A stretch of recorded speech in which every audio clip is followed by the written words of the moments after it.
Hi friends, welcome to cine family 2.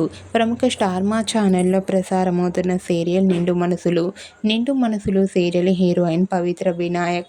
పవిత్ర ఈ సీరియల్లో ప్రేరణ క్యారెక్టర్లో చాలా అద్భుతంగా నటిస్తూ తనదైన స్టైల్లో ప్రేక్షకులను బాగా ఆకట్టుకుంటుంది. ప్రేరణ అంటే పవిత్ర కన్నడ సీరియల్లో కూడా నటిస్తూ బిజీగా ఉంటుంది. అయితే రీసెంట్గా నిండు మనసులు సీరియల్ హీరోయిన్ పవిత్ర వినాయక్ రాఖీ సెలబ్రేషన్ జరుపుకున్న ఫొటోస్ను షేర్ చేసింది.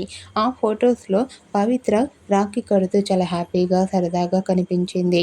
ఆ ఫొటోస్ చూసిన వారంతా పవిత్రకు రాఖీ విషెస్ను కామెంట్ రూపంలో తెలియజేస్తున్నారు. మీరు కూడా నిండు మనసులు సీరియల్ హీరోయిన్ పవిత్ర రాఖీ సెలబ్రేషన్ జరుపుకున్న ఫొటోస్ మీకు నచ్చినట్లయితే మీ అభిప్రాయాన్ని మీ కామెంట్ రూపంలో తెలియజేస్తూ లైక్ చేయండి, షేర్ చేయండి. మరిన్ని ఇంట్రెస్టింగ్ అండ్ లేటెస్ట్ అప్డేట్స్ కోసం మా సినీ ఫ్యామిలీ 2 ఛానల్ని సబ్స్క్రైబ్ చేసుకోండి.